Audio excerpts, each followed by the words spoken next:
Hi everyone, welcome to Coast Connections. I'm Elizabeth Heinz, and today we're connecting with the Pacific Salmon Foundation. Wild Pacific salmon are the backbone of the BC economy, BC culture, BC history, and they also support over 130 other species and habitats here in BC. And to help us learn more about salmon and the plights that they're facing, we have with us today Dr. Brian Riddell. Hi Brian. Pleasure to be here. From the Pacific Salmon Foundation. The foundation itself has been around for just over 30 years. 1987, it was federally mandated, yeah. Yeah, and it's private-public partnerships, it's donors, it's very much a grassroots foundation. Yeah, the foundation was founded to stimulate communities to contribute to salmon conservation and restoration. And so we're really a charity, and so for all the funding money coming in, we can provide a charitable receipt and that, and we have really a strong background of community involvement. Yes. And that the one I love is that for the money that comes in that we raise in various ways, every time we provide $1 cash to a community, we estimate that they generate about a 7-to-1 return. Fantastic. So it's a pretty good investment for a salmon. I wish my bank paid that. Absolutely. Yeah. Yep. So let's talk about these amazing creatures, this amazing species of salmon. The wild Pacific salmon, I think there's 7 different kinds of salmon that we have here in BC. Help me through this. There's coho, chum, sockeye, pink, chinook, steelhead, and cutthroat. Right. Yeah. And the smallest of those species are the pinks. Pink salmon are the smallest, but the most abundant, typically. Okay. Okay. And the largest is the chinook. Yeah. And the chinook can get up to 50 kilograms. Yeah, well, that would be the extreme. Yeah. But we do have a couple of rivers that return fish every year that are 70 to 80 pounds. So that's Really? the Kitsum-Kalem River in the Skeena and the Wannock River in the Central Coast. And they are characteristically the biggest chinook on the Canadian coast. Wow. Wow. Yeah. Bigger than the chinook found in the Yukon River as well? Or? You can get chinook in the Yukon that big, but the difference would be that the chinook in the Yukon will be much older, much colder environment, and that they go out to the Bering Sea and come back. So they're older, but they can be very big as well, yes. And the amazing thing about salmon is, obviously they're bred in freshwater, streams and rivers, Right. but they live most of their adult life in seawater, which Right. is amazing that their bodies can adapt to that.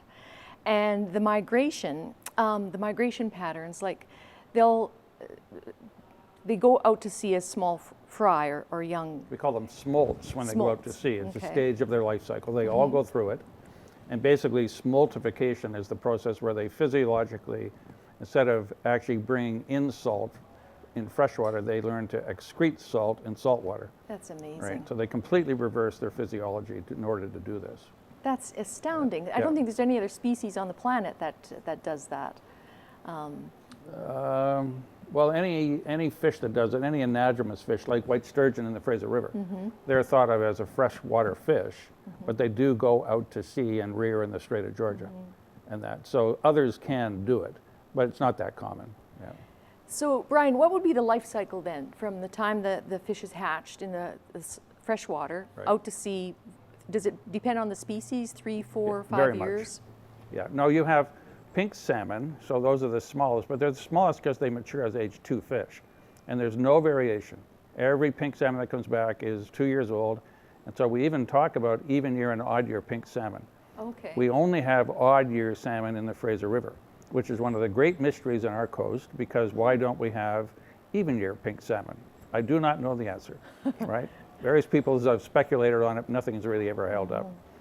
But you can have Chinook salmon that may spend 1 or 2 years in fresh water if you're in the headwaters of big rivers, right? So they might go out to sea as a 1 or 2 year old smolt. So they're bigger and that, and they will stay out at sea for 4, 5, 6 years and come back. So a very much longer life history.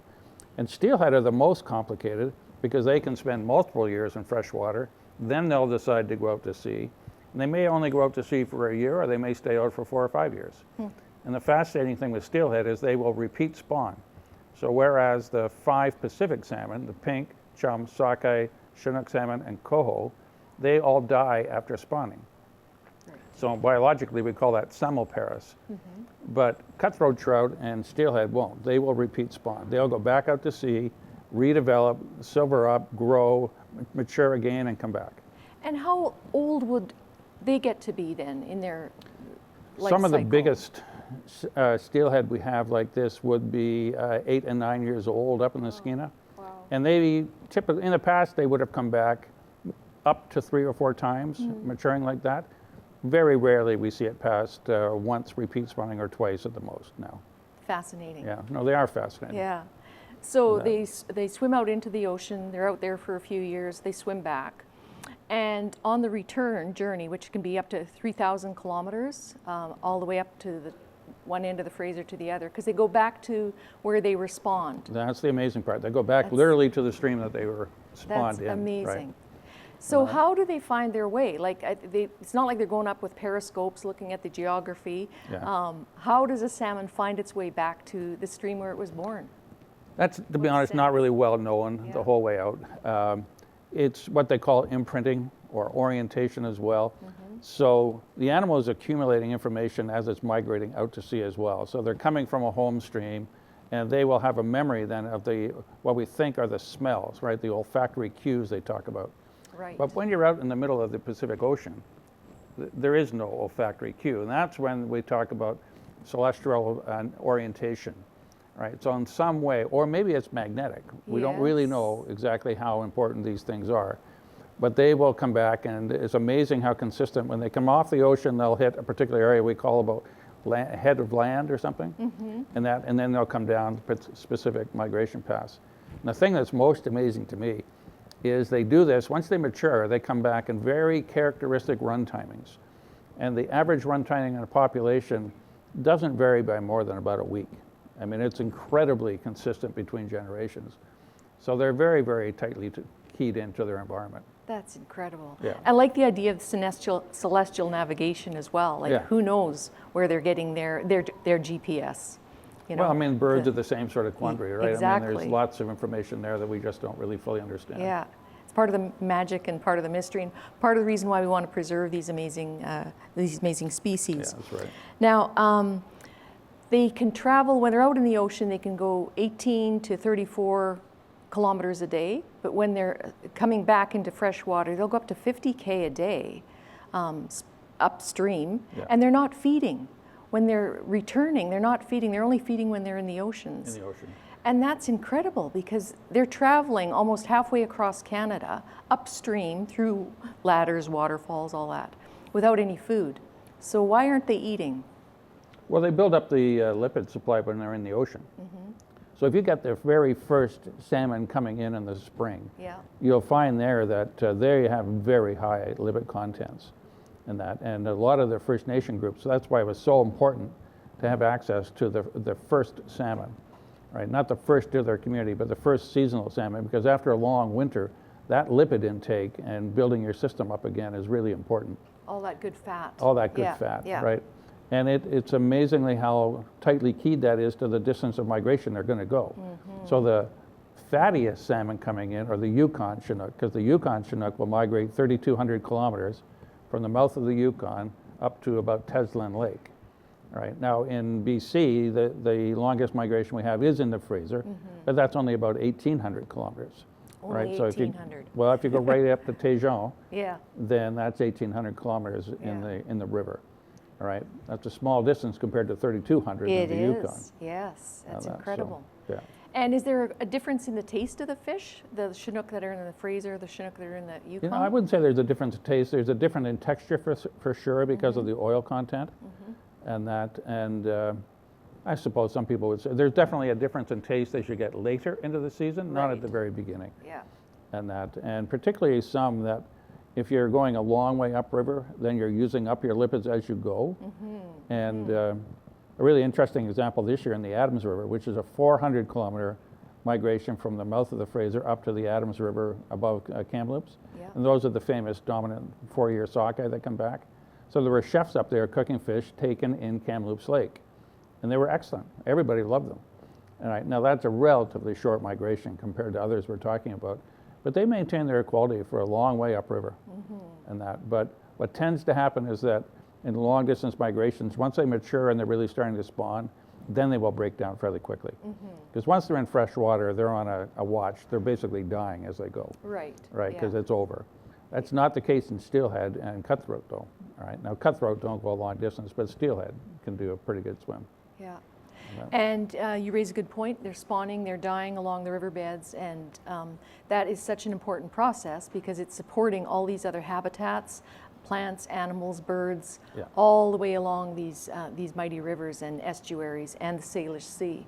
So it's such an important species that we really have to make sure that we're protecting the health and habitat of our amazing salmon, which is where you good people come in, the Pacific Salmon Foundation. We do, yeah. And tell us about some of the threats right now to some of the species and some of the biggest threats right now. Well, the biggest threat right now, and biggest by the common impact, are really the ocean survival. And that's really sort of a black box, people want to call it. You don't really know the mechanisms, and that's why we're doing a lot of work in nearshore water, like the Salish Sea Marine Survival Program. But recently, a lot of people would have heard about the blob in the North Pacific. And the blob was extraordinarily warm surface water. Never been seen before with this extreme. And we didn't really know what effect that was going to have on the salmon, but it had a much bigger effect than we ever expected on that. And so the ocean can have a predominating effect. And right now, one of the big issues, including the discussion about how we conserve southern resident orcas, is producing more Chinook salmon. But Chinook salmon right now over a wide area are really seeing poor productivity. So what we mean by that is the rate of return of progeny per female.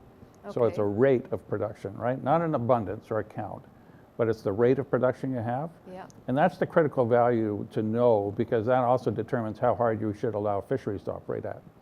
Right? So if you're going to conserve a stock and you're going to allocate fish to other, like an orca, you have to know the productivity properly. Yeah. And so that's a key thing to understand. And so the ocean is one of the big factors, but probably the most common factor is the loss of habitat, right? A dam is the most obvious example. BC, we're fortunate not to have dams on the large rivers, but we have a lot of dams. We do. Right, on smaller streams and this sort of thing. Contaminants can play a big role in this sort of thing. That's not as well understood. And that pathogens can limit production by causing disease and that. Disease is very difficult to monitor because we really don't see a dying salmon in the sea. It's not going to survive to see it in a fishery, so that's not possible. Yeah. And if they do get infected and go out to sea, they die at sea. We never see them. Right. So partitioning some of these things out is a big problem. That is. And so. And the big thing that people talk about is temperature now, right? The waters are getting overly warm. The waters are not at a level of warm now that are really going to cause any serious loss, but they can be serious if there are cumulative effects going on. If there is a pathogen that's causing illness, temperature causes stress and this sort of thing. And going up the Fraser River, if the temperature is a degree Celsius warmer, then they burn a lot more energy getting upstream, and sometimes they don't have the energy balance then to survive, to mature and spawn. 1 degree can make that difference. It's a big difference in that. Brian, what effect, or do you know yet, like the wildfires that we've been having recently and the smoke effect, do we know how that's affecting their migration? And if they're such sensory species with their scent, sense of smell, is that affecting their survival rates? I can't honestly say I've heard anybody talk about the smoke and the particulate matter that would be falling out. It may well have some sort of effect. The big effect that we saw this year in particular was when we had the very big fires. We had extreme drought condition as well, and then we had torrential rains for a couple of weeks. Those caused a lot of landslides, and they caused serious problems in the interior of the Fraser. We heard about the landslides across the highways. There were many more landslides across rivers and into smaller streams. So there probably are many more effects than we actually know about yet. But I know that some of the biologists that I used to work with in the department are identifying this as a very serious concern in the future. That's cumulative effect of these big. I mean, in the last 2 years, what was 2.5 million hectares of land burned in BC? That's an enormous amount of impact. Unprecedented. Unprecedented, it is. Yeah. Amazing. So I was reading on your website, psf.ca, which is a tremendous source of information. You guys have done a really good job with that site. That there's also an artist competition that you have for the stamps that go on the... Right. It's tomorrow night, by the way. So anyone in Vancouver should go to the yacht club. And it's one of our favorite nights of the year. So what you're talking about is the recreational fishing stamp. Yes. So if you're fishing in the tidal waters of British Columbia and you want to retain a salmon, then you have to buy the conservation stamp. It's actually called the Recreational Fisheries Development Stamp. It's only $6. It's been that since 1996. But in 2013, we basically lobbied Ottawa, if you want, to have all of that money returned to BC. And so now it's one of our major sources of income to support the communities. So we get roughly $1.6, $1.8 million a year, and it varies because depending on who buys a stamp, right? So you only can get money back from what's contributed. Right. All right, and so then we turn around and we put that money back into the communities and we select the best programs and we try to support a very wide group of people like that. That's been going on since 1989, that actually started. Wow. And so it's been a big cooperative program for a long time. It's one of our most important programs, but the really fun part is that we get to select the art that goes on the stamp every year. So this year we have the most contributions we've got from anybody. We have 21 entries, and we have a panel of 9 judges. We have very strict rules about who can select these things. And so it's a great evening, and we have a wide variety of excellent art this year. So it'll be a tough competition. That's fantastic. And on your website, there's all the past artists that have won, and you can also buy prints on your shop there online. But we have a lot of prints that people haven't bought, so yes, please. So. And another thing I noticed on your website was there used to be, I think you said 50 streams in Vancouver that carried salmon, and now we're down to 2. So. Well, we've recovered some, so I'm not sure that 2 is current. Okay. But you're talking about urban streams. Urban streams. So my question is, what happens when a salmon goes to return to that stream and there's no stream? Like, what happens? Well, some of them would will they go die, to a different stream? but they will go to another stream. They will. Right. Okay. So if you can see this as a natural process. A landslide might stop Yeah. a stream, so they'll come back and they will try to enter that stream, and they'll wait and they'll do efforts for a long time. Yeah. But then eventually they will go to the nearest stream by, and you may see some go a long ways, but the vast majority will stay very local. Okay. And so what happens then is it also the reverse. If we repair a stream and bring it back to being free flowing, you don't have a lot of salmon that want to go in there. So then what we typically do is we'll try and bring some salmon over deliberately and put them in. And you can do it from small egg boxes. All right, so you can just do a very slow entry like that. Typically, there's enough fish straying around very locally that they'll go in. We would like to think that the homing is perfect, but it's not, because if that was the case, then you'd have what we call a genetic bottleneck, right? So you'd have an overly restricted genetic material going in, so those are related animals all the time. Okay. A little bit of mixing locally Yeah. really ameliorates that problem, and it's not an issue. All right, so homing is very accurate. It's not perfect. Okay. All right, So that's a good question, because if Chinook and Pink and Coho are sharing the same stream and they're spawning, what's to stop a Coho from fertilizing a sockeye? Well, it's olfactory again. It's smell at this point in recognition, but they won't do it because there is no benefit to them to do this. I mean, there is no productivity from that, right? Right. I'll give you one of my all-time favorite examples of salmon behavior. So when the aquaculture industry started on the coast, we were doing a lot of mating programs and looking at pedigrees. And so we had the opportunity to compare coho salmon that use very small streams and see how would they avoid inbreeding with brothers and sisters. Well, it turns out that they will not select a sibling to spawn with, right? So we set up the experimental design for it, and only 1 in 100 fish made an error in that. So they can recognize their siblings, must be by olfaction, by smell, and that they will not select that individual fish to mate with. So, I mean, there's all sorts of things that we don't fully understand and that they're capable of doing. But it fits perfectly with the behavior of coho salmon that will use all sorts of little streams. Yeah. We've collected them for broodstock and drainage ditches because the opportunity's there. Yeah. Right, so Amazing. they're amazing animals. They are. And you have some amazing volunteers working with you. There's over 350 stream keeping groups in the BC and Yukon. Yeah, it probably varies a bit. I mean, we use 345 as the recognized number of streamkeeper groups. And that, so locally, along the east coast of Vancouver Island alone, you probably have 50 different groups. like that. They're all volunteers, but you do have some small community hatcheries where there may be some input of funds from the Salmon Enhancement Program, which is a federal program. So there's a little bit of support that way, but we provide the majority of support for the local community groups. And they do wonderful work, and they just love what they're doing. And some of the things that they're doing is like with the eelgrass project. Tell us a bit about that. This is a great program. So what we're talking about under the Sailor Steamer Marine Survival Program, when we started it, we went out and had public meetings in a number of communities all around the Strait of Georgia. And the most common response we got was not about salmon, it was about the loss of kelp beds. And it turns out that kelp are very sensitive to temperature and sediment levels in the water. And so a lot of communities were saying that the biggest loss that we see is that we can't go fishing in the kelp bed that was here for hundreds of years. They're no longer there. And then people started looking at, well, we used to have big eelgrass beds too. All right, and so the loss of nearshore habitat became a really big component of the study because of that. But now people have worked out that they can actually restore both. So we now know how to actually rear kelp forests artificially. All right, we have trouble generating them from one year to the next. And then that turns out to be very much related to the amount of sediment in the water. And because it gets down on the bottom, and then if a lot of flocculant or sediment, the little spores can't survive. It needs a really clean bottom, and then they'll grow. And eelgrass is a great story because places like Comox Estuary, which has been very heavily changed over the years, Cowichan, Nanaimo, these places, you can actually start replanting eelgrass, and they'll grow and spread out over time. Not fast, but they're very good at doing it now.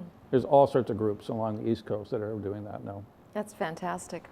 And about 35,000 volunteers roughly in the BC and Yukon who are helping with these conservation and habitat restoration efforts. Yeah, it'd be 35 is a soft number, I say, because it's been that for as many years as I've been around. But there's a lot of people dedicated to this.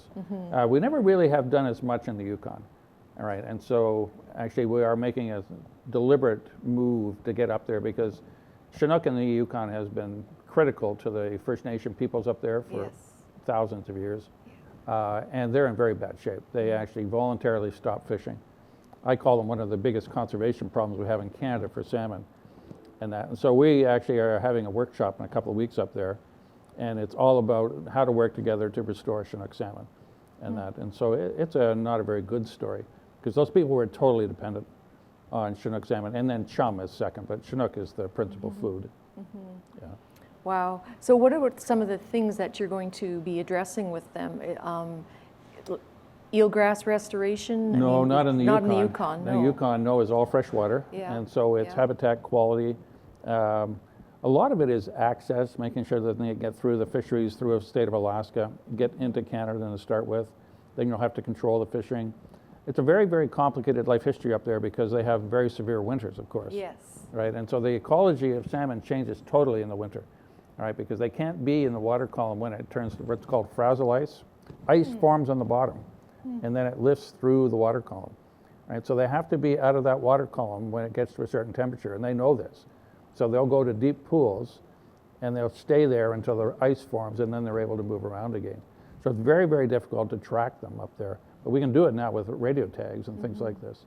Right, so we can really make an effort to study things in more detail now. And we're going to introduce small hatcheries, but on a very controlled and a very limited basis, because most of the First Nations are not comfortable with hatcheries. It's artificial. They want to do more natural things. But the numbers are so low, I'm concerned if we don't do something, you don't want the numbers to stay very depressed for a long time because then you lose genetic diversity. Right. So we want to avoid that. Yeah. And the acoustic tagging that you mentioned, tell us a little bit about that.